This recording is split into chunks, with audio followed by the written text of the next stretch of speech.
आदरणीय अध्यक्ष जी, इस सत्र के प्रारंभ में ही मैं जब मीडिया के साथियों से बात कर रहा था तब मैंने सभी माननीय सांसदों को अपील करते हुए एक बात का उल्लेख किया था। मैंने कहा था कि ये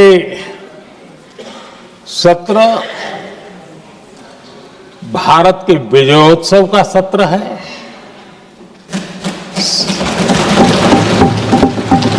संसद का ये सत्र भारत के गौरवगान का सत्र है।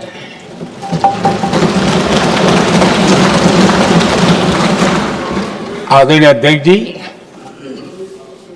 जब मैं विजयोत्सव की बात कर रहा हूं तब मैं कहना चाहूंगा कि ये विजयोत्सव आतंकी हेडक्वार्टर्स को मिट्टी में मिलाने का है।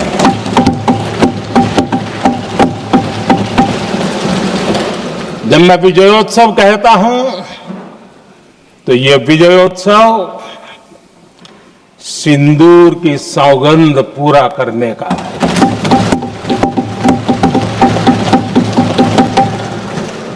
मैं जब ये विजयोत्सव कहता हूं तो ये भारत की सेना के शौर्य और सामर्थ्य का विजय गाथा कह रहा है। जब मैं विजयोत्सव कह रहा हूं तो 140 करोड़ भारतीयों की एकता, इच्छा शक्ति, उसके एक अप्रतिम जीत का विजयोत्सव की बात करता हूं। आदरणीय अध्यक्ष जी, मैं इसी विजय भाव से इस सदन में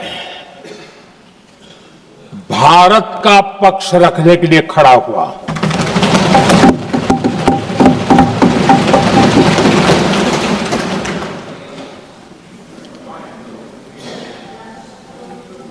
और जिन्हें भारत का पक्ष नहीं दिखता है उन्हें मैं आईना दिखाने के लिए खड़ा हुआ।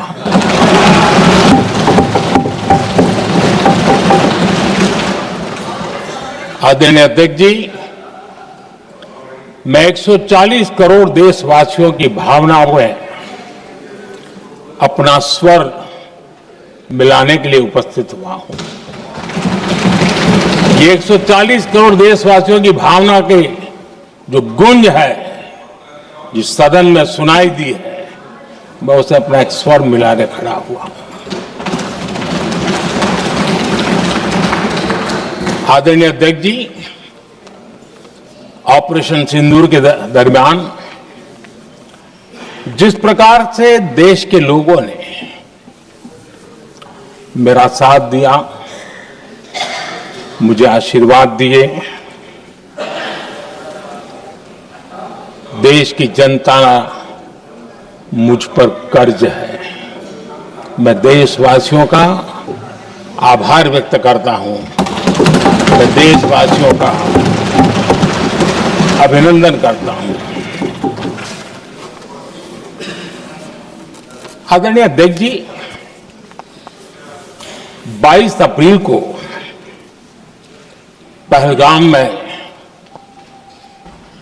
जिस प्रकार की क्रूर घटना घटी, जिस प्रकार आतंकवादियों ने निर्दोष लोगों को उनका धर्म पूछ पूछ करके गोलियां मारी, ये क्रूरता की पराकाष्ठा थी। भारत को हिंसा की आग में झोंकने का ये सुविचारित प्रयास था।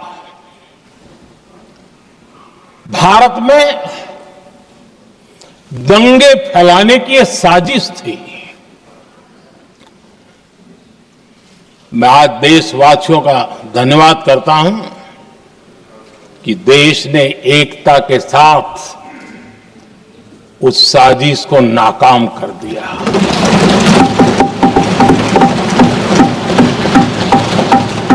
आदरणीय अध्यक्ष जी, 22 अप्रैल के बाद मैंने एक सार्वजनिक रूप से और विश्व को समझ में आए इसलिए कुछ अंग्रेजी में भी वाक्यों का प्रयोग किया था और मैंने कहा था कि हमारा संकल्प है, हम आतंकियों को मिट्टी में मिला देंगे।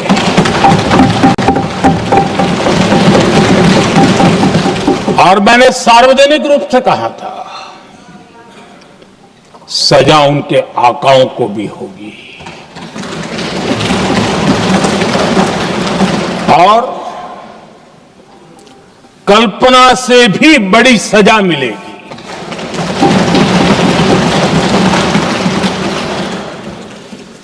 22 अप्रैल को मैं विदेश था,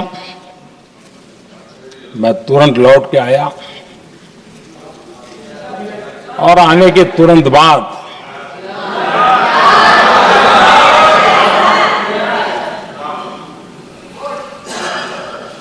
मैंने एक बैठक बुलाई और उस बैठक में हमने साफ साफ निर्देश दिए कि आतंकवाद को करारा जवाब देना होगा और ये हमारा राष्ट्रीय संकल्प है। आदरणीय अध्यक्ष जी, हमें हमारे सैन्य बलों की क्षमता पर पूरा विश्वास है,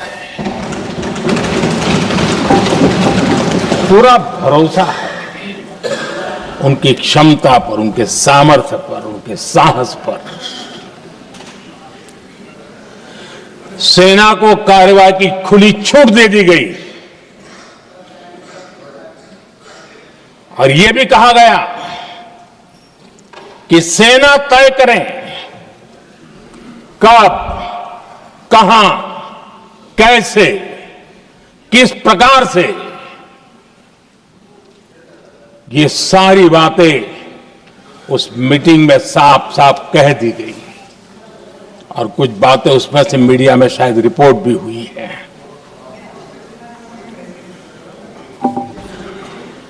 हमें गर्व है आतंकियों को वो सजा दी और सजा ऐसी है कि आज भी आतंक के उन आकाओं की नींद उड़ी हुई है।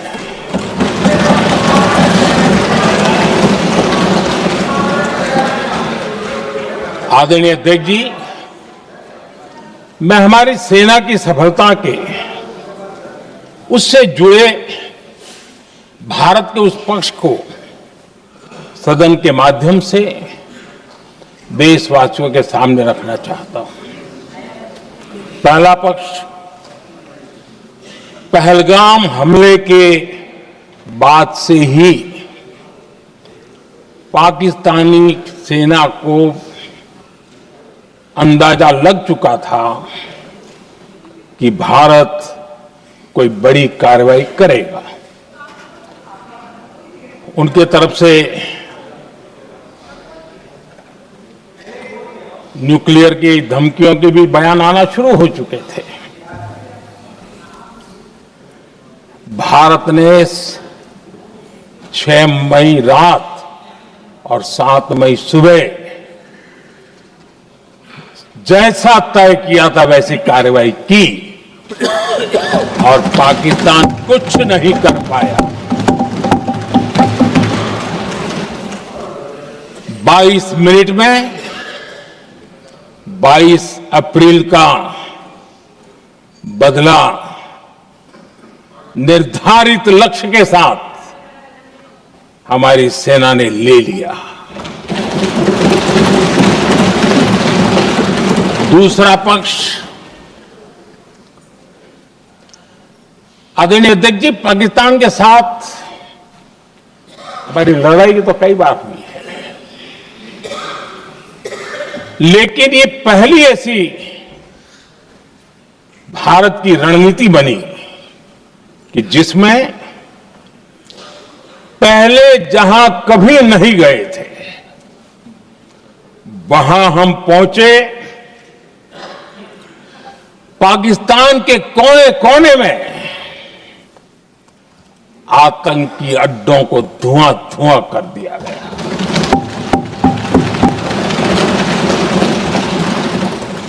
आतंक के गढ़ कोई सोच नहीं सकता कि वहां तक कोई जा सकता है।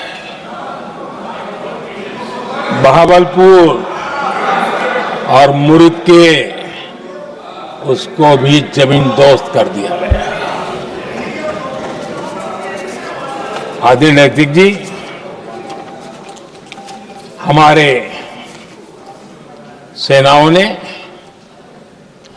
आतंकी अड्डों को तबाह कर दिया। तीसरा पक्ष, पाकिस्तान की न्यूक्लियर धमकी को हमने झूठा साबित कर दिया।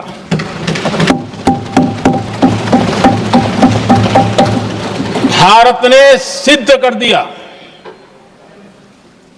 कि न्यूक्लियर ब्लैकमेलिंग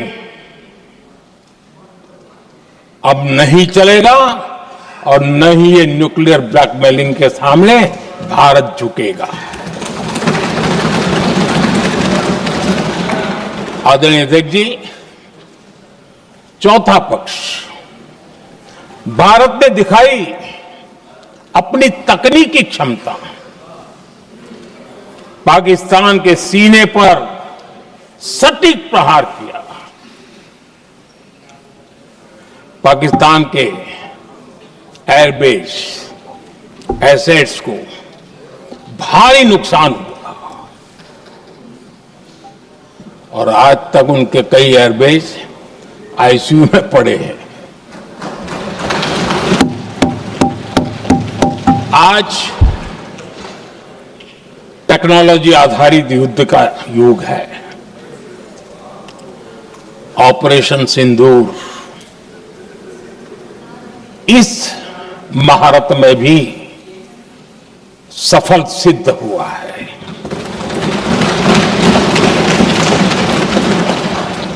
अगर पिछले 10 साल में जो हमने तैयारियां की हैं वो न की होती तो इस तकनीक के युग में हमारा कितना नुकसान हो सकता था, इसका हम अंदाज लगा सकते हैं। पांचवा पक्ष,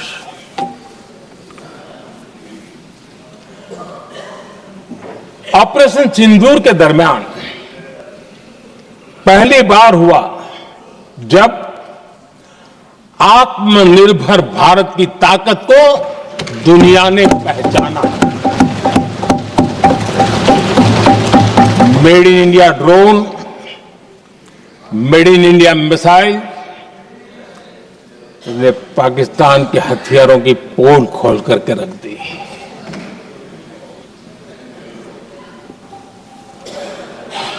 आदरणीय अध्यक्ष जी, और भी एक महत्वपूर्ण काम जो हुआ है, वैसे जब राजीव गांधी जी थे उस समय उनके जो एक डिफेंस का काम देखने वाले एमओएस थे, उन्होंने जब मैंने सीडीएस की घोषणा की तो वो बहुत प्रसन्न होकर के मुझे मिलने आए थे और बहुत बहुत प्रसन्न थे वो। इस समय ऑपरेशन में नेवी, आर्मी, एयरफोर्स तीनों सेनाओं का जॉइंट एक्शन, इसके बीच की सिनर्जी, इसने पाकिस्तान के छक्के छुड़ा दिए।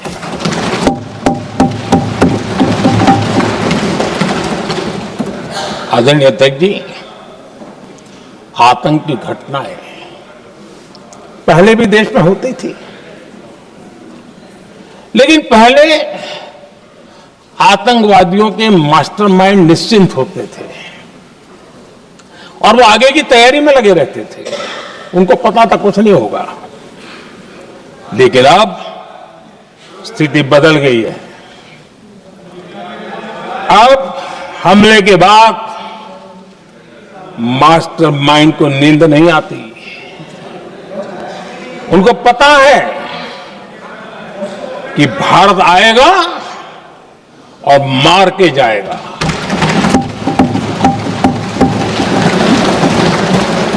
ये न्यू नॉर्मल भारत ने सेट कर दिया है।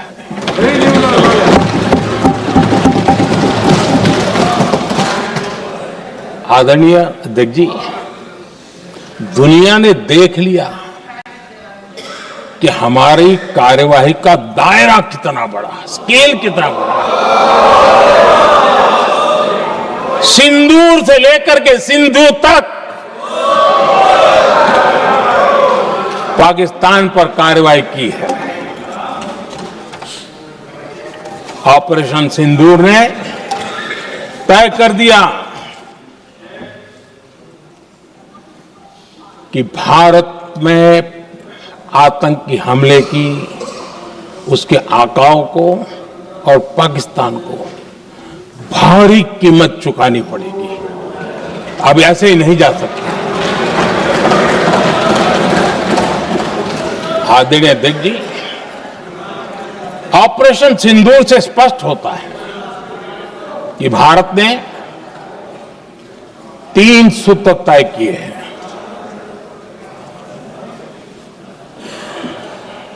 अगर भारत पर आतंकी हमला हुआ तो हम अपने तरीके से, अपनी शर्तों पर, अपने समय पर जवाब देकर के रहेंगे।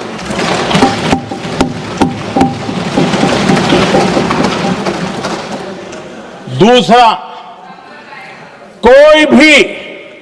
कोई भी न्यूक्लियर ब्लैकमेल अब नहीं चलेगा।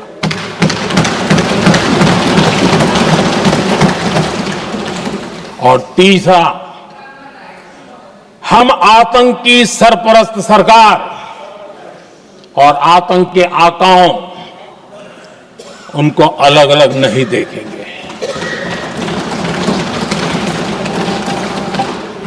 आदरणीय अध्यक्ष जी,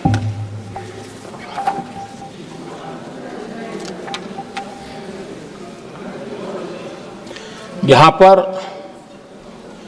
विदेश नीति को लेकर के भी काफी बातें कही गई हैं।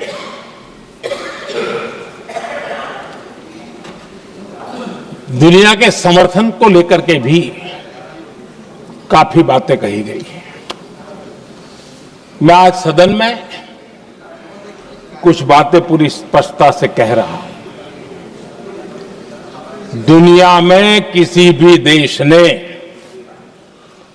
भारत को अपनी सुरक्षा में कार्रवाई करने से रोका नहीं है।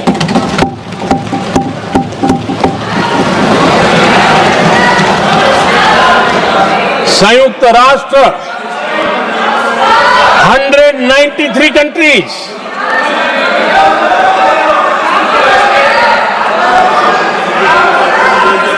सिर्फ 3 देश 193 कंट्री में सिर्फ 3 देश ऑपरेशन सिंदूर के दौरान पाकिस्तान के समर्थन में बयान दिया था। Only 3 countries.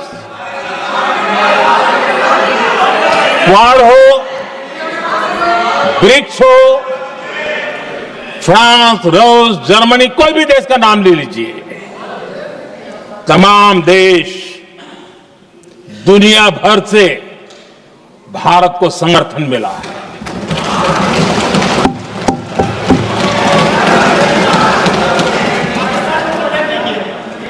आदरणीय अध्यक्ष जी, दुनिया का समर्थन तो मिला, दुनिया के देशों का समर्थन मिला, माननीय है, लेकिन ये दुर्भाग्य है कि मेरे देश के वीरों के पराक्रम को कांग्रेस का समर्थन नहीं।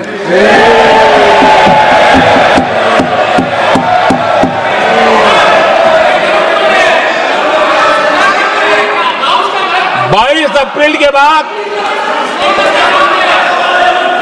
22 अप्रैल के आतंकी हमले के बाद 3-4 दिन में ही ये उछल रहे थे और कहना शुरू कर दिया, कहां गई 56 इंच की छाती, कहां खो गया मोदी, मोदी तो फेल हो गया। क्या मजा ले रहे थे, उनको लगता है वाह बाजी मार ली। उनको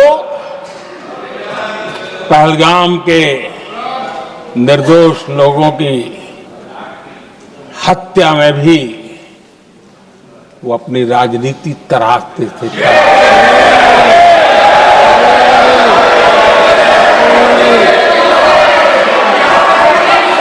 अपनी स्वार्थी राजनीति के लिए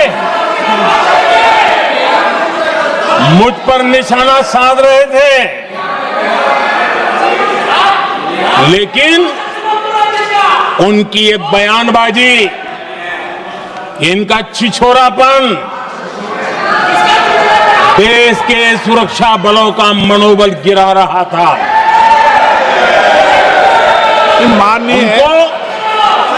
माननीय प्रतिपक्ष के नेता, एक मिनट, प्रतिपक्ष के नेता आपकी बात सबने ध्यान से सुनी। आप बेटे कांग्रेस के और नेताओं को जैसे ये उचित नहीं है आपके लिए। न भारत के सामर्थ्य पर भरोसा है और न ही भारत की सेनाओं पर। इसलिए वो लगातार ऑपरेशन सिंदूर पर सवाल उठा रहे हैं। ऐसा करके आप लोग मीडिया में हेडलाइंस तो ले सकते हैं, लेकिन देशवासियों के दिलों में जगह नहीं बना सकते।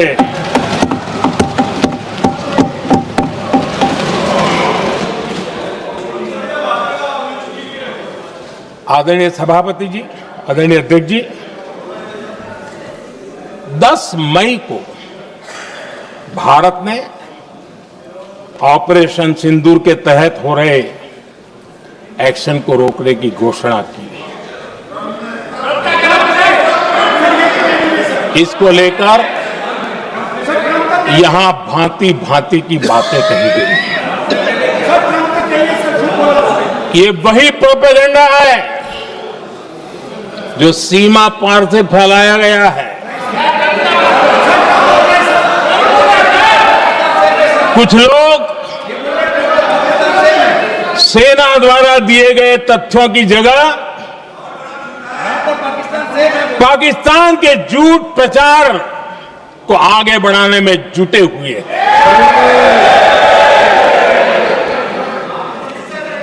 जबकि भारत का रुख हमेशा स्पष्ट रहा है। आदरणीय अध्यक्ष जी, कुछ चीजें मैं जरा स्मरण भी कराना चाहता हूं। जब सर्जिकल स्ट्राइक हुआ,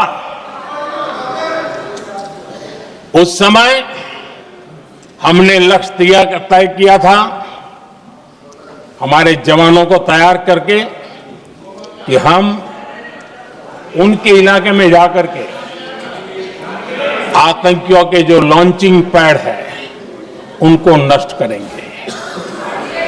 और सर्जिकल स्ट्राइक, एक रात के उस ऑपरेशन में हमारे लोग सूर्योदय होते होते काम पूरा करके वापस आए। लक्ष्य निर्धारित था कि ये करना है। जब बालाकोट एयर स्ट्राइक किया तो हमारा लक्ष्य तय था कि आतंकियों के जो ट्रेनिंग सेंटर्स है, इस बार हम उसको तबाह करेंगे, और हमने वो भी करके दिखाया। ऑपरेशन सिंदूर के समय हमारा लक्ष्य तय था और हमारा लक्ष्य था कि आतंक के जो एपी सेंटर है और पहलगाम के आतंकियों को जहां से पुरजोश योजना बनी, ट्रेनिंग मिली, व्यवस्था मिली, उस पर हमला करेंगे।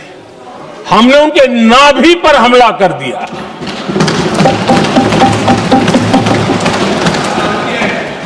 जहां पहलगाम के आतंकियों का रिक्रूटमेंट हुआ, ट्रेनिंग होती थी, फंडिंग होता था, उन्हें टेक्निकल सपोर्ट मिलता था, शस्त्र सरंजाम मिलता था, उस जगह को आइडेंटिफाई किया और हमने सटीक तरीके से ऑपरेशन सिंदूर के तहत आतंकियों की नाभि पे प्रहार कर दिया। और आदरणीय अध्यक्ष जी, इस बार भी हमारी सेना ने 100% लक्ष्यों को हासिल करके देश के सामर्थ्य का परिचय कराया।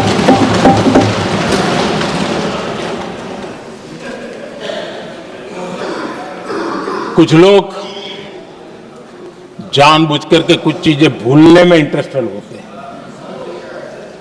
देश भूलता नहीं है, देश को याद है। 6 रात और 7 मई सुबह ऑपरेशन हुआ था और 7 मई को सुबह भारत ने प्रेस कॉन्फ्रेंस हमारी सेना ने की और इस प्रेस कॉन्फ्रेंस में भारत ने स्पष्ट कर दिया था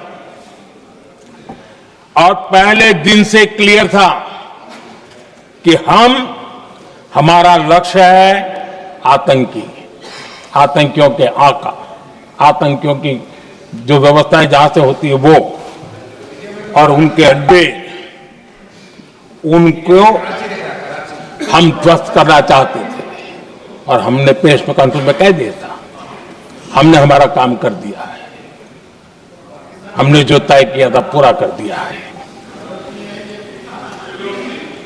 और इसलिए 6-7 मई को ऑपरेशन हमारा संतोषजनक होने के तुरंत बाद कल जो राजनाथ जी ने कहा था, मैं डंके की चोट पर दोबारा दोहराता हूं, भारत की सेना ने पाकिस्तान की सेना को चंद मिनटों में बता दिया कि हमारा ये लक्ष्य था, हमने ये लक्ष्य पूरा कर दिया है, ताकि उनको पता चले और हमें भी पता चले कि उनके दिल दिमाग में क्या चलता है।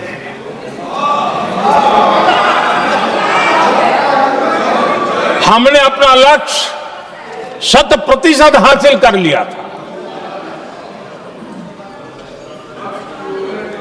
और पाकिस्तान में समझदारी होती तो आतंकियों के साथ खुलेआम खड़े रहने की गलती न करता। उसने निर्लज्ज होकर के आतंकवादियों के साथ खड़े रहने का फैसला किया।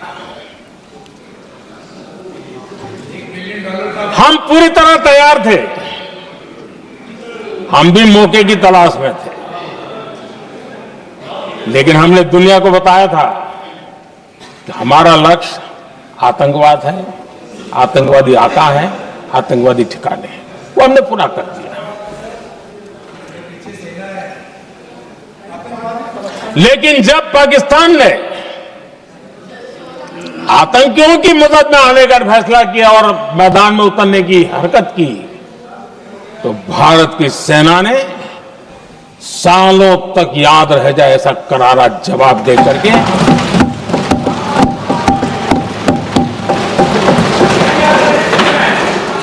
9 मई की मध्य रात्रि और 10 मई की एक प्रकार से सुबह हमारी मिसाइलें उन्होंने पाकिस्तान के हर कोने में प्रचंड प्रहार किया, जिसकी पाकिस्तान ने कभी कल्पना नहीं की थी, और पाकिस्तान को घुटनों पर आने के लिए मजबूर कर दिया।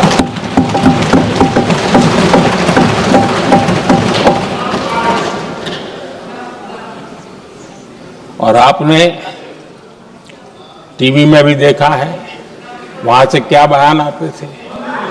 पाकिस्तान के लोग, अरे मैं तो स्विमिंग पूल में नहा रहा था, कोई कह रहा था मैं तो दफ्तर जाने की तैयारी कर रहा था। हम कुछ सोचे पहले तो भारत ने तो हमला कर दिया। ये पाकिस्तान के लोगों के बयान है और देश ने देखे हैं। स्विमिंग पूल में नहा रहा था।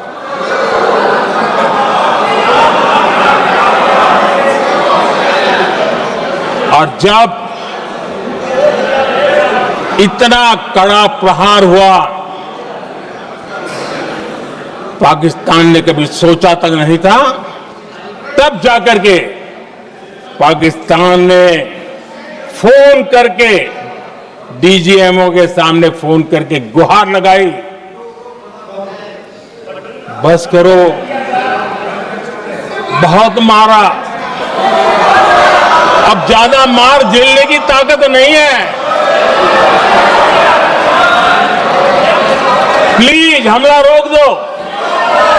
ये पाकिस्तान के डीजीएमओ का फोन था। और भारत ने तो पहले दिन ही कह दिया था, 7 तारीख सुबह की प्रेस देख लीजिए, कि हमने हमारा लक्ष्य पूरा कर दिया है, अगर आप कुछ करोगे तो महंगा पड़ेगा। और आप धीरे ऐसे कैसे चलता है? प्लीज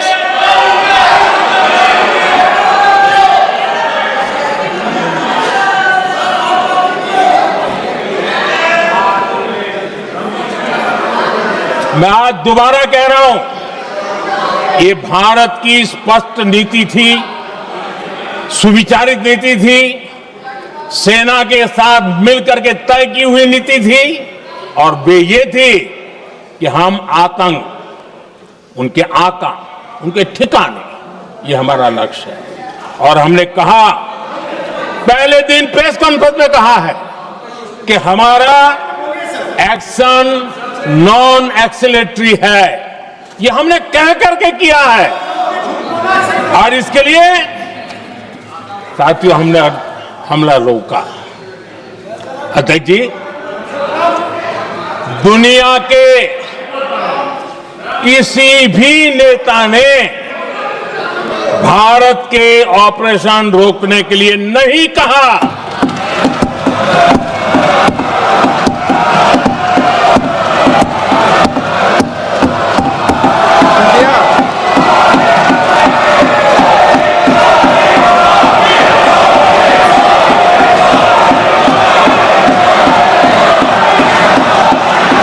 उसी दौरान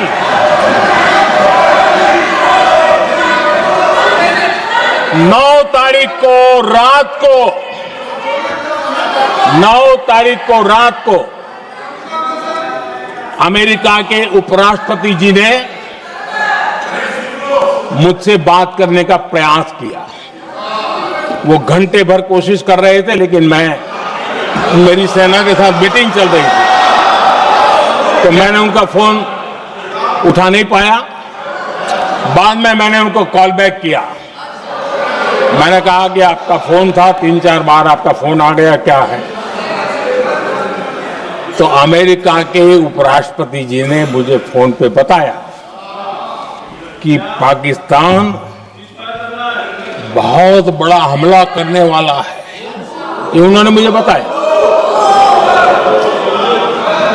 मेरा जो जवाब था,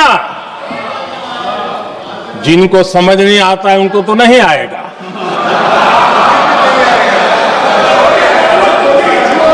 मेरा जवाब था, अगर पाकिस्तान का ये इरादा है तो उसे बहुत महंगा पड़ेगा। ये मैंने अमेरिका के उपराष्ट्रपति को कहा।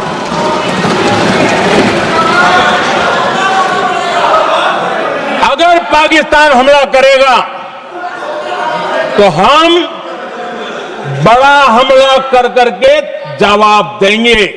ये मेरा जवाब था। और आगे मेरा एक वाक्य था, मैंने कहा था हम गोली का जवाब गोले से देंगे। ये 9 तारीख रात की बात है और 9 रात में और 10 सुबह हमने पाकिस्तान को सैन्य शक्ति को तहस नहस कर दिया था। और यही हमारा जवाब था, यही हमारा जज्बा था। और आज पाकिस्तान भी भली भांति जान गया है कि भारत का हर जवाब पहले से ज्यादा तगड़ा होता है।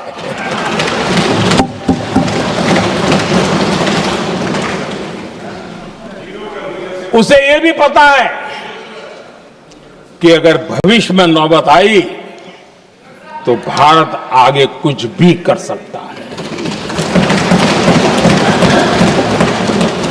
और इसलिए मैं फिर से लोकतंत्र के इस मंदिर में दोहराना चाहता हूं, ऑपरेशन सिंदूर जारी है।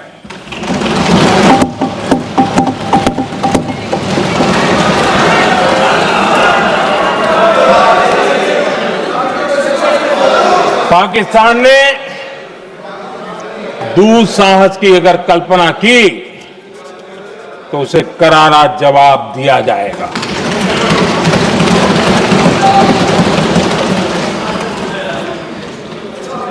आदरणीय अध्यक्ष जी, आज का भारत आत्मविश्वास से भरा हुआ है। आज का भारत आत्मनिर्भरता के मंत्र को लेकर के पूरी शक्ति के साथ तेज गति से आगे बढ़ रहा है। देश देख रहा है भारत आत्मनिर्भर बनता जा रहा है।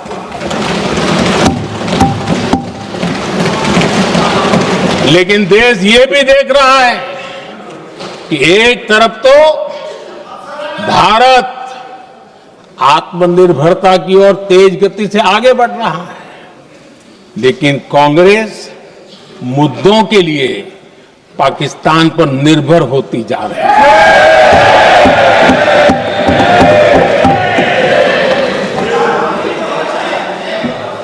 मैं आज पूरा दिन देख रहा था, जो 16 घंटे से जो चर्चा चल रही है, दुर्भाग्य से। प्लीज बैठिए, सब जवाब दे दिया आपका। आप सुनते नहीं, सबका जवाब दे दिया। प्लीज दुर्भाग्य से सुनिए जवाब। कांग्रेस को पाकिस्तान के मुद्दे इंपोर्ट करने पड़ रहे हैं।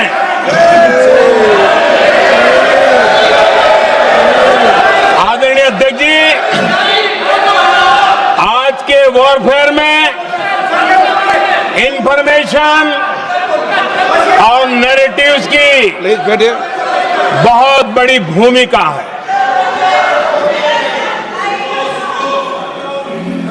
नैरेटिव घड़ करके, एआई का भी भरपूर उपयोग करके सेनाओं के मनोबल को कमजोर करने के खेल भी खेले जाते हैं। जनता के अंदर अविश्वास पैदा करने के भी भरपूर प्रयास होते हैं। दुर्भाग्य से कांग्रेस और उसके सहयोगी पाकिस्तान के ऐसे ही प्रपंच के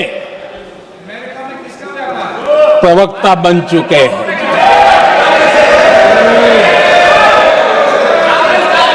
आदरणीय अध्यक्ष जी, देश की सेना ने,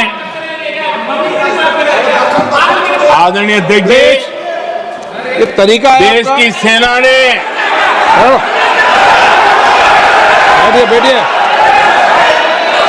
देश की सेना ने सर्जिकल स्ट्राइक की।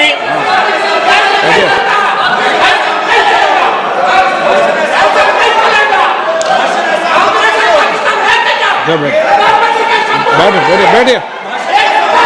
आदरणीय अध्यक्ष जी, देश की सेना ने सफलतापूर्वक सर्जिकल स्ट्राइक की तो तुरंत कांग्रेस वालों ने सेना से सबूत मांगे थे, लेकिन जब उन्होंने देश का मूड देखा, देश का मिजाज देखा, तो सुर उनके बदलने लगे और बदल करके क्या कहने लगे। कांग्रेस के लोगों ने कहा, ये सर्जिकल स्ट्राइक क्या बड़ी बात है, ये तो हमने भी की थी। एक ने कहा 3 सर्जिकल स्ट्राइक की थी, दूसरे ने कहा 6 सर्जिकल स्ट्राइक की थी, तीसरे ने कहा 15 सर्जिकल स्ट्राइक की थी। जितना बड़ा नेता उतना बड़ा आंकड़ा चल रहा था।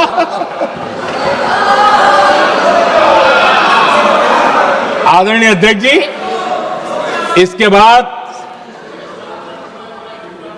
बालाकोट में सेना ने एयर स्ट्राइक की। अब एयर स्ट्राइक तो ऐसी थी कि वो कुछ कह नहीं सकते थे, इसलिए ये तो नहीं कहा कि भाई हमने भी की थी। उसमें तो उन्होंने समझदारी दिखाई, लेकिन फोटो मांगने लगे। एयर स्ट्राइक हुई तो फोटो दिखाओ, क्या कहां गिरा, क्या तोड़ा, कितना तोड़ा, कितने मरे, बस यही पूछते रहे। पाकिस्तान भी यही पूछता था, ये भी यही पूछते थे। इतना ही नहीं, आदरणीय अध्यक्ष जी, जब पायलट अभिनंदन पकड़े गए तो पाकिस्तान में तो खुशी का माहौल होना स्वाभाविक था कि उनके हाथ में भारतीय सेना का एक पायलट उनके हाथ लगा था। लेकिन यहां पर भी कुछ लोग थे जो कानों कानों में कह रहे थे,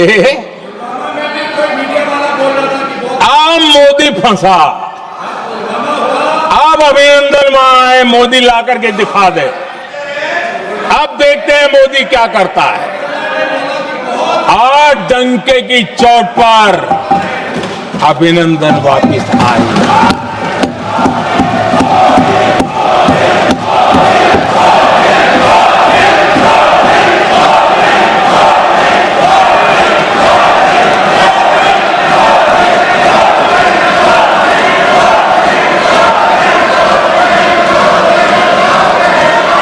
अभिनंदन को ले आए तो इनकी बोलती बंद हो गई। इनको लगा यार ये नसीब वाला आदमी है, हमारा हथियार हाथ से निकल गया। आदरणीय अध्यक्ष जी, पहलगाम हमले के बाद हमारा बीएसएफ का एक जवान पाकिस्तान के कब्जे में गया तो फिर इनको लगा वाह बड़ा मुद्दा हाथ में आ गया है, अब मोदी फंस जाएगा। अब तो मोदी की फजीयत जरूर होगी। और उनकी इकोसिस्टम ने सोशल मीडिया में बहुत सारी कथाएं वायरल की कि ये बीएसएफ के जवान का क्या होगा, उसके परिवार का क्या होगा, ये वापस आएगा, कब आएगा, कैसे आएगा, न जाने क्या क्या चला दिया। आदरणीय अध्यक्ष जी, बीएसएफ का वो जवान भी आन बान शान के साथ वापस आया।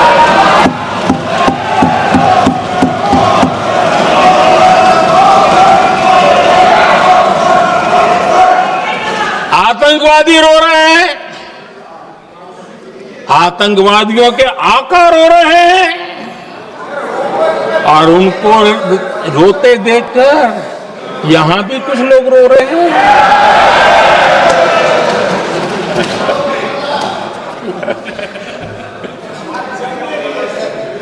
अब देखिए, सर्जिकल स्ट्राइक चल रही थी, उसके बाद उन्होंने एक खेल खेलने की कोशिश की, बात जमी नहीं। एयर स्ट्राइक हुई तो दूसरा खेल खेलने की कोशिश की, वो भी जमी नहीं। जब ये ऑपरेशन सिंदूर हुआ तो उन्होंने नया पैंतरा शुरू किया। और क्या शुरू किया? रोक क्यों दिया? पहले तो मानने को तैयार नहीं थे कि मुक्त करते, अब कहते रोक क्यों दिया? वारे बयान बहादुरों,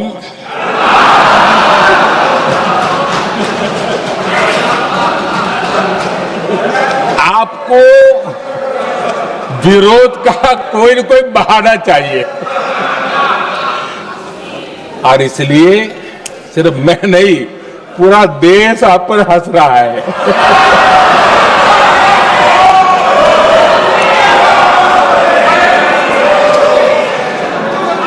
आदरणीय अध्यक्ष जी, सेना का विरोध, सेना के प्रति एक पता नहीं नेगेटिविटी, ये कांग्रेस का पुराना रवैया रहा। देश ने अभी अभी करगिल विजय दिवस मनाया, लेकिन देश पूरी तरह जानता है कि उनके कार्यकाल में और आज तक करगिल के विजय को कांग्रेस ने अपनाया नहीं है। न करगिल विजय दिवस मनाया है, न करगिल विजय का गौरव किया। इतिहास साक्षी है अध्यक्ष जी। जब डोकलाम में सैन्य हमारा शौर्य दिखा रहा था, तब कांग्रेस के नेता चुपके चुपके किससे ब्रीफिंग लेते थे वो सारी दुनिया अब जान गई।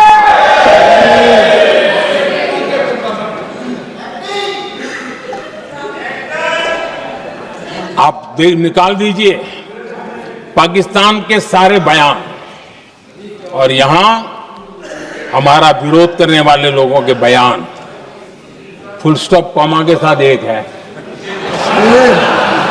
क्या कहेंगे इसको? और बुरा लगता है सच बोलते हैं तो। पाकिस्तान के साथ सुर में सुर मिला दिया जाता है। आदरणीय अध्यक्ष जी, देश हैरान है, कांग्रेस ने पाकिस्तान को क्लीन चिट दे दी है।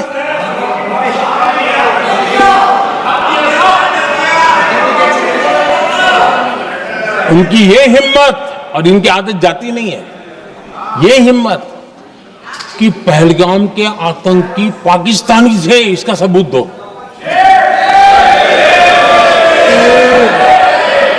क्या कह रहे हो तुम लोग? तो कौन सा तरीका है? और यही मांग पाकिस्तान कर रहा है जो कांग्रेस कर रही है। और आदरणीय अध्यक्ष जी, आज जब सबूतों की कोई कमी नहीं है, सब कुछ आंखों के सामने दिखता है, तब ये हालत है। अगर ये सबूत ना होते तो क्या करते ये लोग, आप बताइए। आदरणीय अध्यक्ष जी,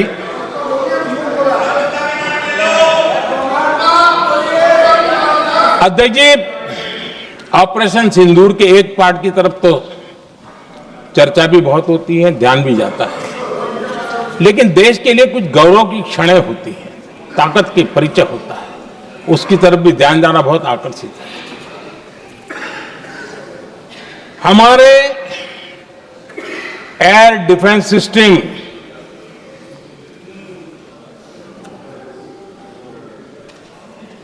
दुनिया में इसकी चर्चा है। हमारे एयर डिफेंस सिस्टम ने पाकिस्तान की मिसाइल और ड्रोन्स उसको तिनके की तरफ बिखेर दिया था।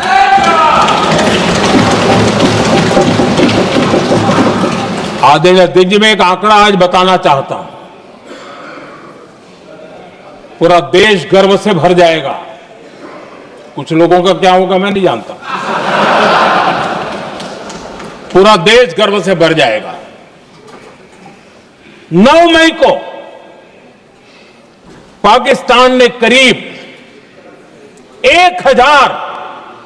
1000 मिसाइलों और आर्म्ड ड्रोन्स के भारत पर बहुत बड़ा हमला करने की कोशिश की। 1000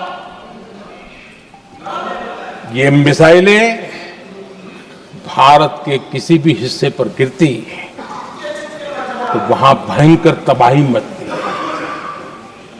लेकिन 1000 मिसाइल्स और ड्रोन्स को भारत ने आसमान में ही चूर चूर कर दिया।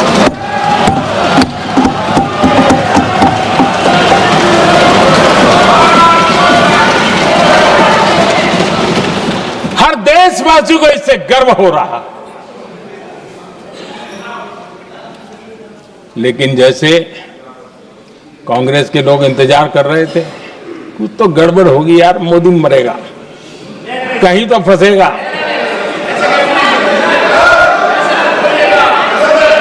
पाकिस्तान ने आदमपुर एयरबेस पर हमले का झूठ फैलाया,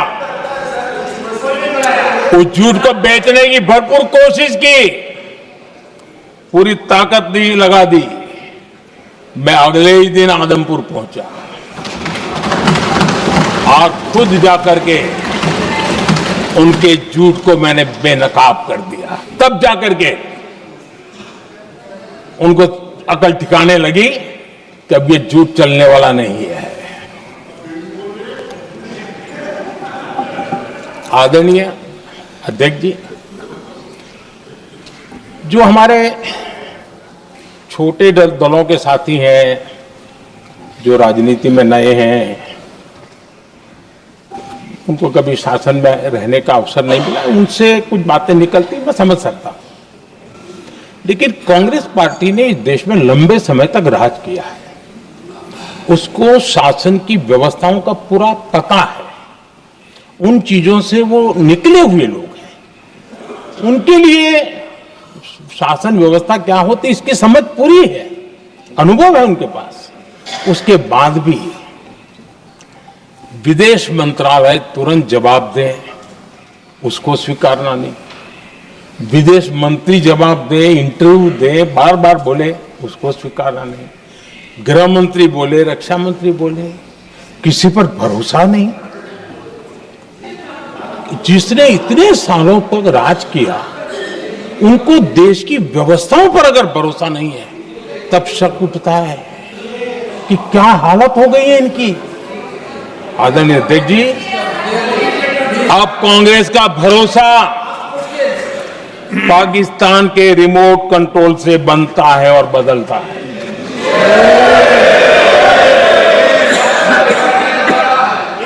आदरणीय अध्यक्ष जी, एक बिल्कुल कांग्रेस के नए सदस्य, यानी उनको तो क्षमा करनी चाहिए, नए सदस्य को क्या कहेंगे, लेकिन कांग्रेस के आका जो उनको लिख करके देते हैं और उनसे बुलवाते हैं, खुद में हिम्मत नहीं है, उनसे बुलवाते हैं कि ऑपरेशन सिंदूर ये तो तमाशा था, ये आतंकवादियों ने जिन 26 लोगों को मौत के घाट उतारा था ना, उस भयंकर क्रूर घटना पर ये तेजाब छिड़कने वाला पाप है। तमाशा कहते हो? आपकी ऐसा सहमति हो सकती है? और ये कांग्रेस के नेता बुलवाते हैं।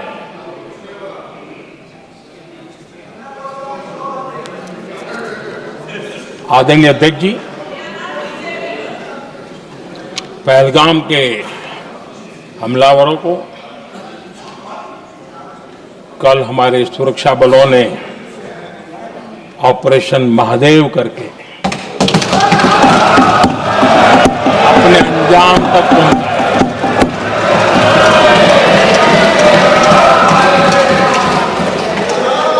लेकिन मैं हैरान हूं कि यहां ठहाके लगा के पूछा गया कि आखिर ये कल ही क्यों हुआ।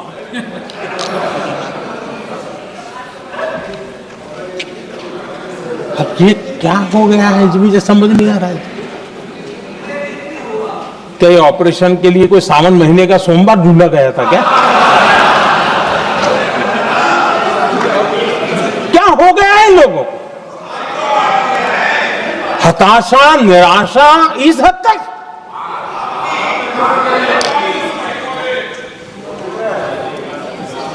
और देखिए मजा, पिछले कई सप्ताह से हाँ ऑपरेशन सिंदूर हो गया तो ठीक है, पहलगाम के आतंकियों का क्या हुआ, पहलगाम के आतंकियों का अब हुआ तो कल क्यों हुआ?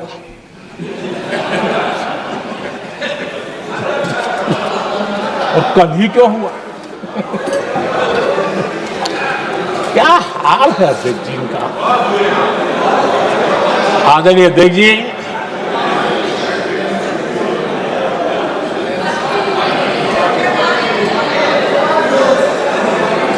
आदरणीय अध्यक्ष जी, शास्त्रों में कहा गया है, हमारे शास्त्रों में कहा गया है, शस्त्रेण रक्षिते राष्ट्रे, शस्त्रेण रक्षिते राष्ट्रे शास्त्र चर्चा प्रवर्तते। अर्थात जब राष्ट्र शस्त्र से सुरक्षित होते हैं तभी वहां शास्त्र की, ज्ञान की चर्चाएं जन्म ले पाती है। जब सीमा पर सेनाएं मजबूत होती है तभी लोकतंत्र प्रखर होता है। आदरणीय अध्यक्ष जी, ऑपरेशन सिंदूर बीते दशक में भारत की सेना के सशक्तिकरण का एक साक्षात प्रमाण है। ऐसे ही नहीं हुआ है। कांग्रेस के शासन के दौरान सेनाओं को आत्मनिर्भर बनाने के संबंध में सोचा तक नहीं जाता था। आज भी आत्मनिर्भर शब्द की मजाक उड़ाई जाती है। वैसे वो महात्मा गांधी से आया हुआ है, लेकिन आज भी मजाक उड़ाई जाती है। हर रक्षा सौदे में कांग्रेस अपने मौके खोजती रहती थी।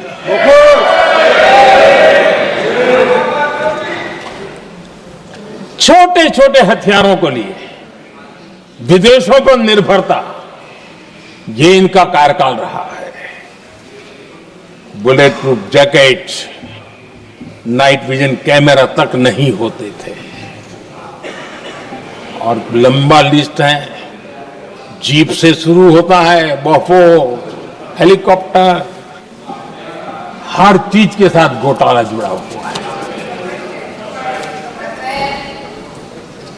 आदरणीय अध्यक्ष जी, हमारी सेनाओं को आधुनिक हथियारों के लिए दशकों तक इंतजार करना पड़ा। आजादी के पहले, और इतिहास गवाह, एक जमाना था जब डिफेंस मैन्युफैक्चरिंग में भारत का आवाज सुनाई देती थी। जिस समय तलवारों से लड़ा जाता था ना, तब भी तलवारें भारत की श्रेष्ठ मानी जाती थी। हम डिफेंस के इक्विपमेंट में आगे थे। लेकिन आजादी के बाद जो एक मजबूत डिफेंस इक्विपमेंट मैन्युफैक्चरिंग का हमारा दायरा था, जो हमारा पूरा इकोसिस्टम था, उसको सोच समझ करके तबाह कर दिया गया, उसको दुर्बल किया गया।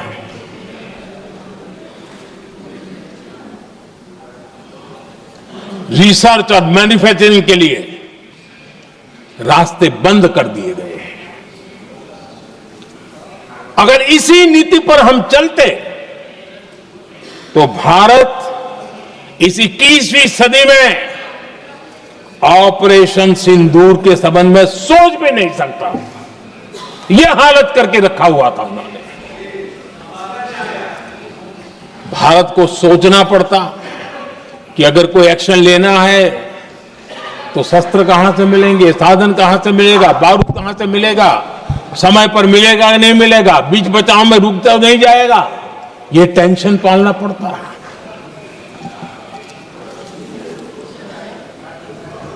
आदरणीय अध्यक्ष जी, बीते एक दशक में मेक इन इंडिया हथियार सेना को मिले, उन्होंने इस ऑपरेशन में बहुत निर्णायक भूमिका निभाई।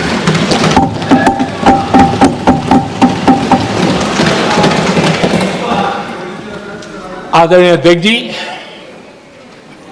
एक दशक पहले भारत के लोगों ने संकल्प लिया, हमारा देश सशक्त, आत्मनिर्भर और आधुनिक राष्ट्र बने।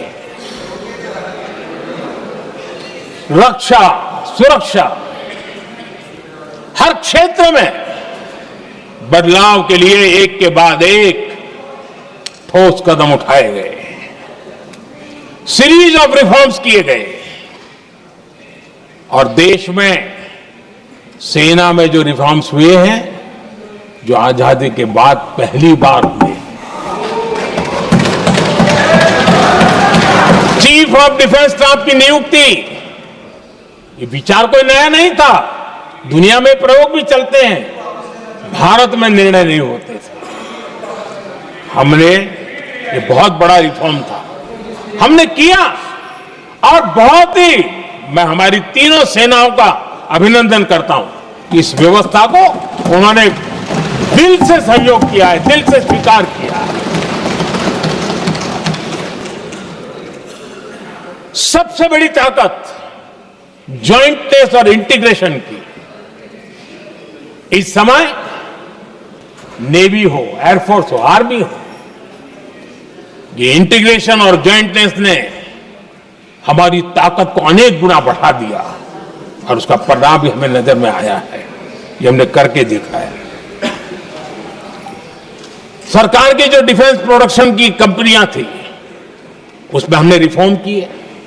शुरुआत में वहां पर आग लगाना, आंदोलन करवाना, हड़तालें करवाने के खेल चल रहे थे, अभी भी बंद नहीं हुए हैं, लेकिन देश हित को सर्वोपरि मान करके उन डिफेंस इंडस्ट्री के हमारे जो लोग थे सरकारी व्यवस्था में, उन्होंने इसको मन से लिया, रिफॉर्म को स्वीकार किया और वो भी आज बहुत प्रोडक्टिव बन गए। इतना ही नहीं, हमने प्राइवेट सेक्टर के लिए भी डिफेंस के दरवाजे खोल दिए हैं और आज भारत का प्राइवेट सेक्टर आगे आ रहा है। आज स्टार्टअप्स डिफेंस के क्षेत्र में हमारे 27-30 साल के नौजवान, टियर 2, टियर 3 सिटी के नौजवान, कई कुछ जगह तो बेटियां स्टार्टअप का नेतृत्व कर रही है। डिफेंस के सेक्टर में सैकड़ों की तादाद में आज स्टार्टअप काम कर रहे हैं। ड्रोन्स, एक प्रकार से मैं कह सकता हूं, ड्रोन्स की जितनी भी एक्टिविटी हमारे देश में हो रही है, शायद एवरेज 30-35 की उम्र होगी जो लोग कर रहे हैं, सारे लोग, और सैकड़ों की तादाद में कर रहे हैं। और उसका ताकत, क्योंकि इनका भी योगदान था इसमें, जिन्होंने इस प्रकार के प्रोडक्शन किए हैं, और वो हमें ऑपरेशन सिंदूर में बहुत काम आए। मैं उन सबके प्रयासों को बहुत साधुवाद करता हूं और मैं उनको विश्वास दिलाता हूं, आगे बढ़िए, अब देश रुकने वाला नहीं है।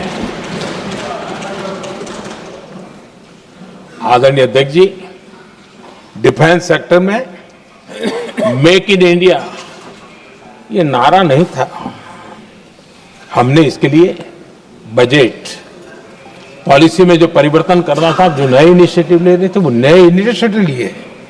और सबसे बड़ी बात, क्लियर कट विजन के साथ हमने देश में make in India defence sector के अंदर तेज गति से हम आगे बढ़ रहे हैं।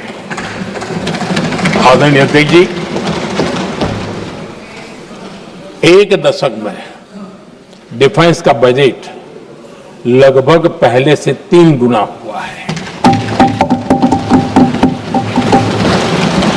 डिफेंस प्रोडक्शन में करीब करीब 250% वृद्धि हुई है, 250% वृद्धि हुई है। 11 वर्षों में डिफेंस एक्सपोर्ट 30 गुना से भी ज्यादा बढ़ा है, 30 गुना से ज्यादा। डिफेंस एक्सपोर्ट आज दुनिया के करीब 100 देशों तक हम पहुंचे। और आदरणीय अध्यक्ष जी, कुछ चीजें ऐसी होती हैं जो इतिहास में बहुत बड़ा प्रभाव छोड़ती हैं। ऑपरेशन सिंदूर ने डिफेंस का जो मार्केट है उसमें भारत का झंडा गाड़ दिया है।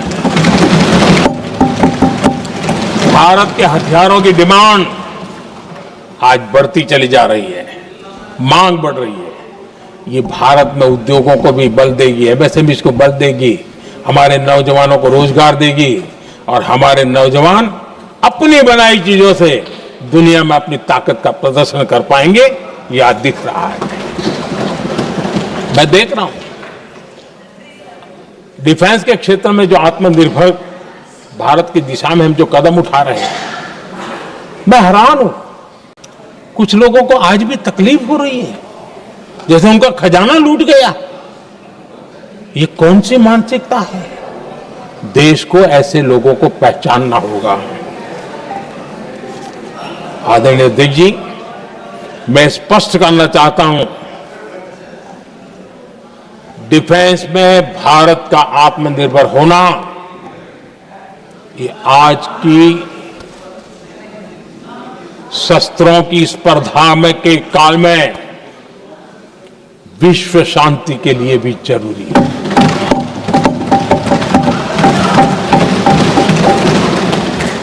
मैं पहले भी कह चुका हूं, भारत युद्ध का नहीं बुद्ध का देश है। हम समृद्धि शांति चाहते हैं,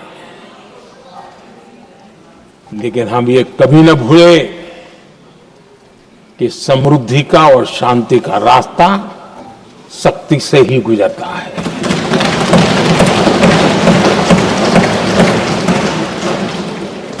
आदरणीय अध्यक्ष जी, हमारा भारत छत्रपति शिवाजी महाराज, महाराजा रणजीत सिंह, राजेंद्र चोला, महाराणा प्रताप, लसित बोरफुकन और महाराजा सुहेलदेव का देश है।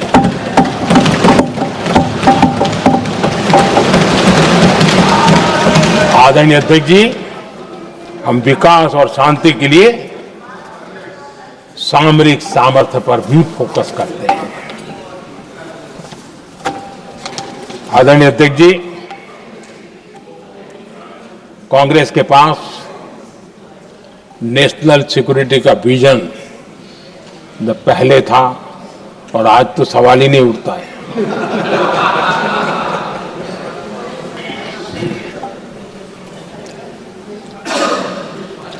कांग्रेस ने हमेशा नेशनल सिक्योरिटी पर समझौता किया। आज जो लोग पूछ रहे हैं पीओके को वापस क्यों नहीं लिया, वैसे ये सवाल मुझे ही पूछ सकते हैं और किसको पूछ सकते हैं।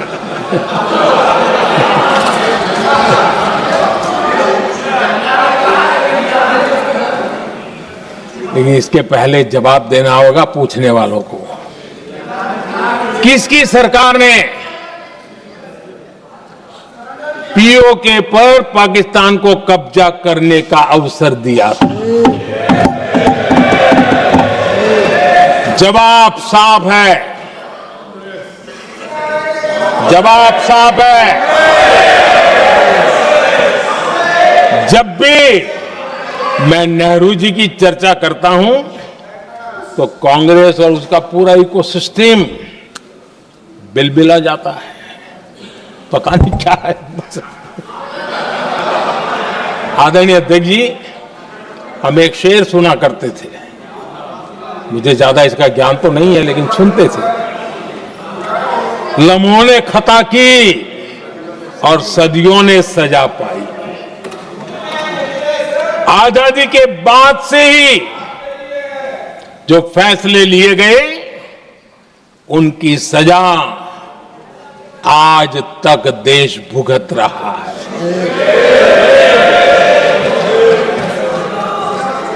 यहां बार बार एक बात का जिक्र हुआ और मैं फिर से करना चाहूंगा। अक्साई चीन की उस पूरे क्षेत्र को बंजर जमीन करार दिया गया, ये कहकर के तो बंजर है। देश की 38,000 वर्ग किलोमीटर जमीन हमें खोनी पड़ी।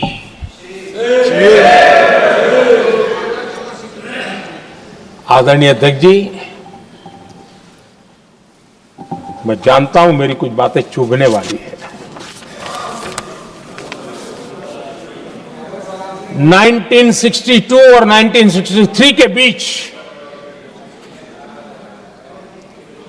कांग्रेस के नेता जम्मू कश्मीर के पूंछ, उरी, नीलम वैली और किशनगंगा को छोड़ देने का प्रस्ताव रख रहे थे। भारत की भूमि, आदरणीय अध्यक्ष जी, और वो भी लाइन ऑफ पीस के नाम पर किया जा रहा था। 1966 रण ऑफ कच्छ पर इन्हीं लोगों ने मध्यस्थता स्वीकार की। ये था उनका राष्ट्रीय सुरक्षा का विजन। एक बार फिर उन्होंने भारत का करीब 800 वर्ग किलोमीटर क्षेत्र पाकिस्तान को सौंप दिया, जिसमें छड़बेट भी शामिल है, कि कहीं उसको छड़ा बेट भी कहते हैं। 1965 की जंग में हाजीपीर पास को हमारी सेना ने वापस जीत लिया था, लेकिन कांग्रेस ने उसे फिर लौटा दिया। 1971 पाकिस्तान के 93,000 फौजी हमारे पास बंदी थे। पाकिस्तान का हजारों वर्ग किलोमीटर एरिया हमारी सेना ने कब्जा किया था। हम बहुत कुछ कर सकते थे, विजय की स्थिति में थे। उस दौरान अगर थोड़ी सा विजन होता, थोड़ी सी समझ होती, तो पीओके वापस लेने का निर्णय हो सकता। वो मौका था, वो मौका भी छोड़ दिया गया। अरे इतना ही नहीं, इतना सारा जब सामने टेबल पर था, अरे कम से कम करतारपुर साहब को तो ले सकते थे, वो ही नहीं कर पाया। 1974 श्रीलंका को कच्चथीवू द्वीप को गिफ्ट कर दिया गया। आज तक हमारे मछुआरे भाई बहनों को इससे परेशानी होती है, उनकी जान पर आफत आती है। क्या गुनाह था तमिलनाडु के मेरे फिशरमैन भाई बहनों का, कि आपने उनका हक छीन लिया और दूसरों को गिफ्ट कर दिया? कांग्रेस का दशकों से इरादा लेकर चल रही थी कि सियाचिन से सेना हटा दी जाए। आदरणीय अध्यक्ष जी, 2014 में देश ने इनको मौका नहीं दिया, वरना आज सियाचिन भी हमारे पास नहीं होता।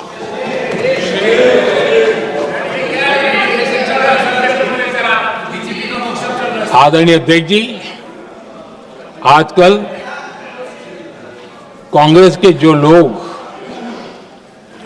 हमें डिप्लोमेसी का पाठ पढ़ा रहे हैं, मैं उन्हें उनकी डिप्लोमेसी याद दिलाना चाहता हूं, ताकि उनको भी कुछ याद रहे, पता चले। 26/11 जैसे भयंकर हमले के बाद बहुत बड़ा आतंकी हमला था। कांग्रेस का पाकिस्तान से प्रेम नहीं रुका। इतनी बड़ी घटना 26/11 की हुई थी। विदेशी दबाव में हमले के कुछ हफ्तों के भीतर ही कांग्रेस सरकार ने पाकिस्तान से बातचीत शुरू कर दी। आदरणीय अध्यक्ष जी, कांग्रेस सरकार ने 26/11 की इतनी बड़ी घटना के बाद भी एक भी डिप्लोमेट को भारत से बाहर निकालने की हिम्मत नहीं की। छोड़ो, इधर एक वीजा तक कैंसिल नहीं किया, एक वीजा तक कैंसिल नहीं कर पाए थे। देश पर पाकिस्तानी स्पॉन्सर बड़े बड़े हमले होते गए, लेकिन यूपीए सरकार ने पाकिस्तान को मोस्ट फेवर्ड नेशन का दर्जा देकर रखा था। वो कभी वापस नहीं लिया था। एक तरफ देश मुंबई के हमले का ये न्याय मांग रहा था, दूसरी तरफ कांग्रेस पाकिस्तान के साथ व्यापार करने में लगी थी।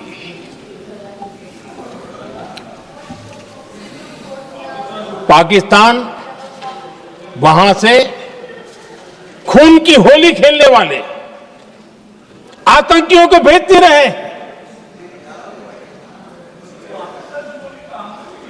और कांग्रेस यहां अमन की आश के मुशायरे किया करती थी। मुशायरे होते थे। हमने आतंकवाद और अमन की आस का ये वन वे ट्रैफिक बंद कर दिया।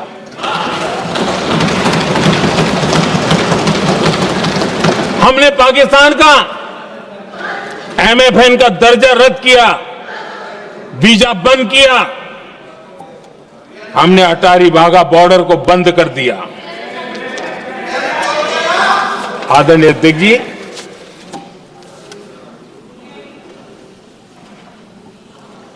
भारत के हितों को गिरवी रख देना ये कांग्रेस की पार्टी की पुरानी आदत है। इसका सबसे बड़ा उदाहरण सिंधु जल समझौता है। सिंधु जल समझौता किसने किया? नेहरू जी ने किया। और मामला किससे जुड़ा था? भारत से निकलने वाली नदियां, हमारे यहां से निकली हुई नदियां, उसका वो पानी था। और वो नदियां हजारों साल से भारत की सांस्कृतिक विरासत रही है, भारत की चैतन्य शक्ति रही है। भारत को सुजलाम सुफलाम बनाने में उन नदियों का बहुत बड़ा योगदान रहा है। सिंधु नदी जो सदियों से भारत की पहचान हुआ करती थी, उसी से भारत जाना जाता था।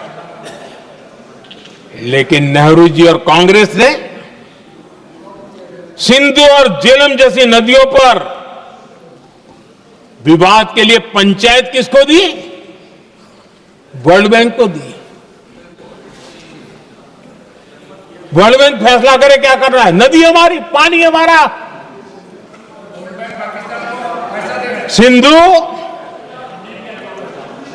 सिंधु जल समझौता सीधा सीधा भारत की अस्मिता और भारत के स्वाभिमान के साथ किया गया बहुत बड़ा धोखा था।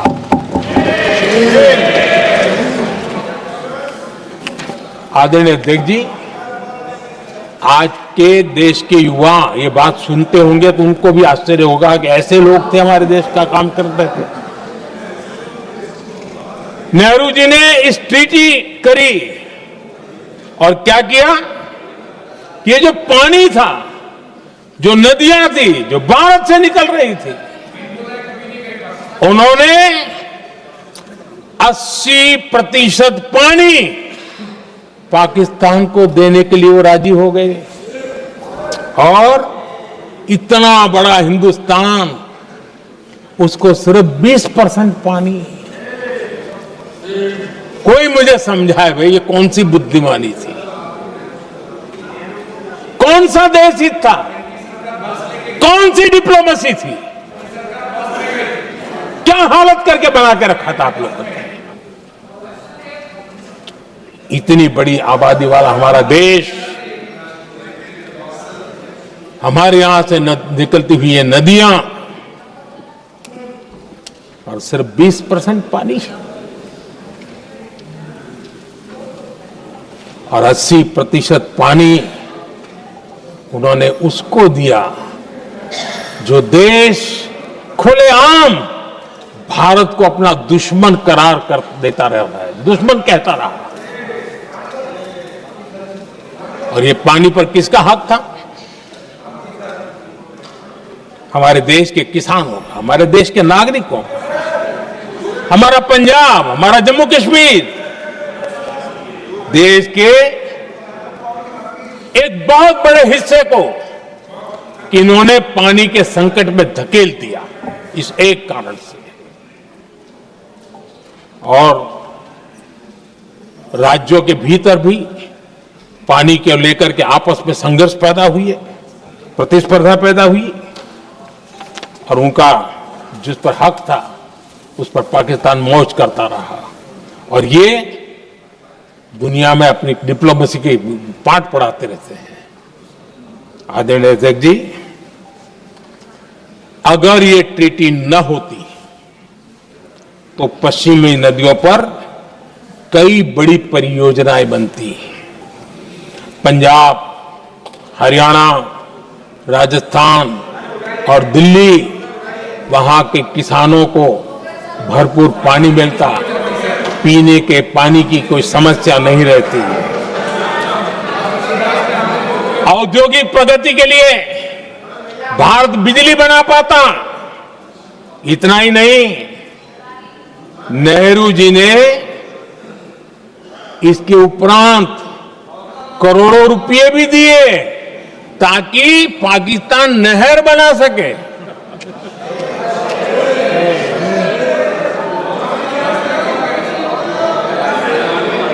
आदरणीय अध्यक्ष जी, इससे भी बड़ी बात, देश चौंक जाएगा। ये चीजें छिपाई गई है, दबा दी गई है। कहीं भी बांध बनता है तो उसमें एक मैकेनिज्म होता है उसकी सफाई का, डीसिल्टिंग का। उसमें जो मिट्टी भर जाती है, बाकी घास वगैरह आकर के भर जाता है, तो उसकी कैपेसिटी कम होती है, तो उसकी सफाई के लिए यानी इनबिल्ट व्यवस्था होती है। नेहरू जी ने पाकिस्तान के कहने पर यह शर्त स्वीकार की है कि इन बांध में जो मिट्टी आएगी, कूड़ा कचरा आएगा और बांध भर जाएगा, इसकी सफाई नहीं कर सकते, डीसिल्टिंग नहीं कर सकते हैं। बांध हमारे यहां, पानी हमारा, लेकिन निर्णय पाकिस्तान का कि आप डीसिल्टिंग नहीं कर सकते। इतना ही नहीं, जब इस बार मैं डिटेल में गया तो एक बांध तो ऐसा है कि जहां ये डीसिल्टिंग के लिए जो गेट होता है ना, उसको वेल्डिंग कर दिया गया है। ताकि कोई गलती से भी खोल करके वो मिट्टी को निकाल ना दे। पाकिस्तान ने नेहरू जी से लिखवा लिया था कि भारत बिना पाकिस्तान की मर्जी अपने बांधों में जमा होने वाली मिट्टी साफ नहीं करेगा, डिसिल्टिंग नहीं करेगा। ये समझौता देश के खिलाफ था और बाद में नेहरू जी को भी ये गलती माननी पड़ी।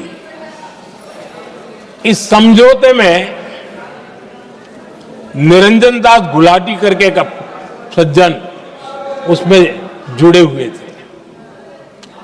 उन्होंने एक किताब लिखी है। उस किताब में उन्होंने लिखा है कि फरवरी 1961 में नेहरू ने उनसे कहा था, गुलाटी, मुझे उम्मीद थी कि यह समझौता अन्य समस्याओं के समाधान का रास्ता खोलेगा, लेकिन हम वहीं हैं जहां पहले थे। ये नेहरू जी ने कहा। नेहरू जी केवल तत्कालिक प्रभाव देख पा रहे थे, इसलिए उन्होंने कहा कि हम वहीं के वहीं हैं। लेकिन सच्चाई ये कि इस एग्रीमेंट के कारण देश बहुत पिछड़ गया, देश बहुत पीछे चल गया और देश का बहुत नुकसान हुआ। हमारे किसानों को नुकसान हुआ, हमारी खेती को नुकसान हुआ। और नेहरू जी उस डिप्लोमेसी को जानते थे जिसमें किसान का कोई वजूद ही नहीं था। यह हाल करके रखा था उन्होंने। आदरणीय अध्यक्ष जी, पाकिस्तान आगे दशकों तक भारत के साथ युद्ध और छद्म युद्ध, प्रॉक्सी वॉर करता ही रहा। लेकिन कांग्रेस की सरकारों ने बाद में भी सिंधु जल समझौते की तरफ देखा तक नहीं, नेहरू जी की गलती को सुधारा तक नहीं। आदरणीय अध्यक्ष जी, लेकिन अब भारत ने पुरानी गलती को सुधारा है, ठोस निर्णय लिया है। भारत ने नेहरू जी द्वारा किए गई बहुत बड़ी ब्लंडर, सिंधु जल समझौते को देश हित में, किसानों के हित में एबेंस में रख दिया है।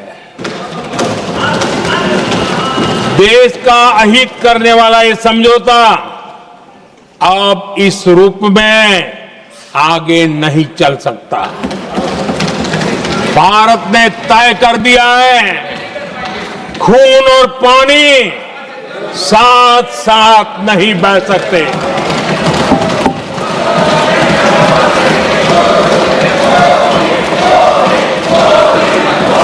माननीय सदस्य, आप बहुत देर हो गई, आप उपनेता हैं, ये तरीका आप बैठे बैठे टोकते हैं, प्लीज, ये शोभा नहीं देता आपके लिए। बैठिए बैठिए बैठिए, आदरणीय, बैठिए, शोभा नहीं देता आपका। अध्यक्ष जी, आप उपनेता, अपनी मर्यादा बना के रखें। चलिए बैठिए। वहां बैठे साथी आतंकवाद पर लंबी लंबी बातें करते हैं। जब ये सत्ता में था, जुड़े हुए हैं, जब इनको राज करने का अवसर मिला था, तब देश का हाल क्या है, क्या रहा था, वो आज भी देश भूला नहीं है। 2014 से पहले देश में असुरक्षा का जो माहौल था, अगर वो आज याद भी करे ना, तो लोग सिहर जाते हैं। आदरणीय अध्यक्ष जी, हम सबको याद है, जो नई पीढ़ी के बच्चे हैं उनको पता नहीं है, हम सबको पता है। हर जगह पर अनाउंसमेंट होता था, रेलवे स्टेशन पर जाओ, बस स्टैंड पर जाओ, एयरपोर्ट पर जाओ, बाजार में जाओ, मंदिर में जाओ, कहीं पर भी जाओ, जहां भी भीड़ होती है, कोई भी लावारिस चीज दिखे छूना मत, पुलिस को तुरंत जानकारी देना, वो बम हो सकता है। हम 2014 तक यही सुनते आए थे, ये हालात करके रखा था। देश के कोने कोने में यही हाल था। माहौल ये था कि जैसे कदम कदम पर बम बिछे हैं और खुद को ही नागरिकों ने बचाना है, उन्होंने हाथ ऊपर कर दिए थे, अनाउंस कर दिया। आदरणीय अध्यक्ष जी, कांग्रेस की कमजोर सरकारों के कारण देश को कितनी जानें गंवानी पड़ी, हमें अपनों को खोना पड़ा। आदरणीय अध्यक्ष जी, आतंकवाद पर लगाम लगाई जा सकती थी। हमारी सरकार ने 11 साल में ये करके दिखाया, एक बहुत बड़ा सबूत है। 2004 से 14 के बीच जो आतंकी घटनाएं होती थी, उन घटनाओं में बहुत बड़ी कमी आई है। इसलिए देश भी जानना चाहता है, अगर हमारी सरकार आतंकवाद पर नकेल कस सकती है, तो कांग्रेस सरकारों की ऐसी कौन सी मजबूरी थी कि आतंकवाद को फलने फूलने दिया। आदरणीय अध्यक्ष जी,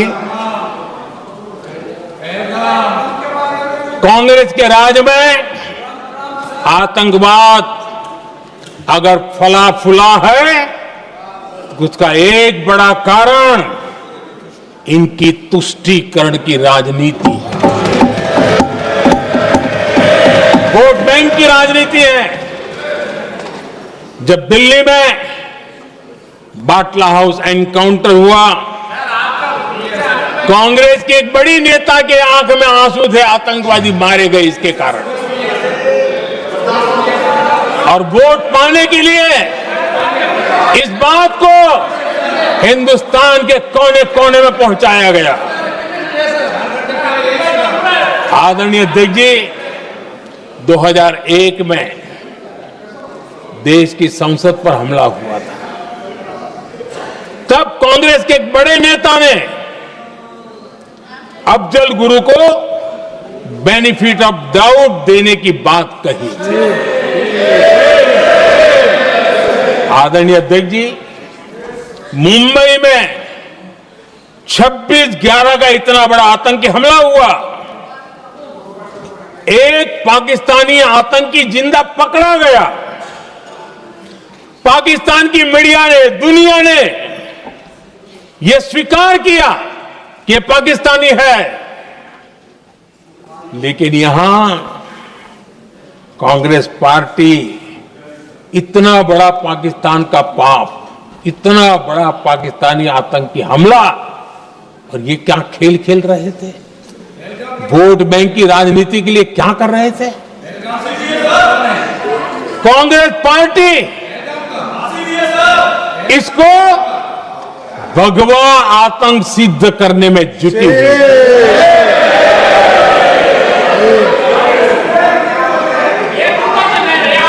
कांग्रेस दुनिया को हिंदू आतंकवाद की थ्योरी बेचने में लगी हुई थी।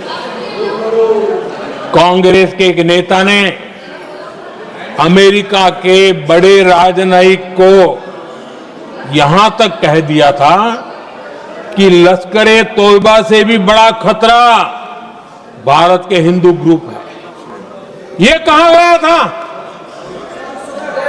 तुष्टीकरण के लिए कांग्रेस ने जम्मू कश्मीर में भारत का संविधान, बाबा साहब आंबेडकर का संविधान, उसे जम्मू कश्मीर में पैर नहीं रखने दिए इन्होंने, घुसने नहीं दिया, उसे बाहर रखा। तुष्टीकरण और वोट बैंक की राजनीति के लिए कांग्रेस हमेशा देश की सुरक्षा को बलि चढ़ाती रही। आदरणीय अध्यक्ष जी, तुष्टीकरण के लिए ही कांग्रेस ने आतंकवाद से जुड़े कानूनों को कमजोर किया।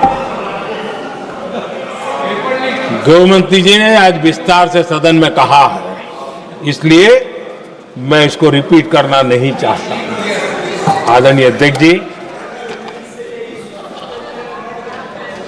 मैंने इस सत्र की शुरुआत में आग्रह किया था, मैंने कहा था कि दल हित में हमारे मत मिले न मिले, दल हित में हमारे मत मिले न मिले, देश हित में हमारे मन जरूर मिलने चाहिए।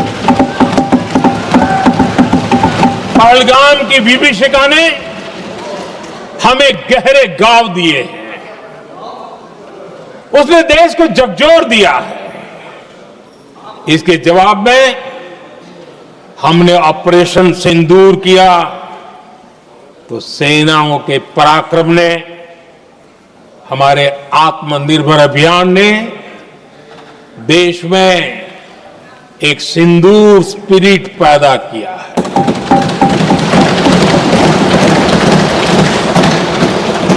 ये सिंदूर स्पिरिट हमने तब भी देखी जब दुनिया भर में हमारे प्रतिनिधि मंडल भारत की बात बताने गए। मैं उन सभी साथियों को बहुत बहुत बधाई देता हूं। आपने बहुत ही प्रभावी ढंग से भारत की बात डंके की चोट पर दुनिया के सामने रखी। लेकिन मुझे दुख इस बात का है, हैरानी भी है, जो खुद को कांग्रेस के बड़े नेता समझते हैं, उनके पेट में दर्द हो रहा है कि भारत का पक्ष दुनिया के सामने क्यों रखा गया। शायद कुछ नेताओं को सदन में बोलने पर भी पाबंदी लगा दी गई।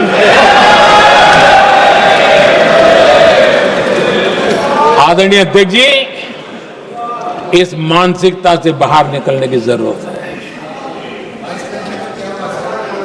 कुछ पंक्तियां मेरे मन में आती हैं, मैं अपने भाव व्यक्त करना चाहता हूं। आदरणीय अध्यक्ष जी, करो चर्चा और इतनी करो, करो चर्चा और इतनी करो कि दुश्मन दहशत से दहल उठे, दुश्मन दहशत से दहल उठे। रहे ध्यान बस इतना ही, रहे ध्यान बस इतना ही, मान सिंदूर और सेना का प्रश्नों में भी अटल रहे। हमला मां भारती पर हुआ अगर, तो प्रचंड प्रहार करना होगा। दुश्मन जहां भी बैठा हो, हमें भारत के लिए ही जीना होगा। मेरा कांग्रेस के साथियों से आग्रह है कि एक परिवार के दबाव में पाकिस्तान को क्लीन चिट देना बंद कर दें। जो देश की विजय की क्षण है, कांग्रेस उसे देश के उपहास का क्षण न बनाए। कांग्रेस अपनी गलती सुधारें। मैं आज सदन में फिर स्पष्ट करना चाहता हूं, अब भारत आतंक की नर्सरी में ही आतंकियों को मिट्टी में मिलाएगा।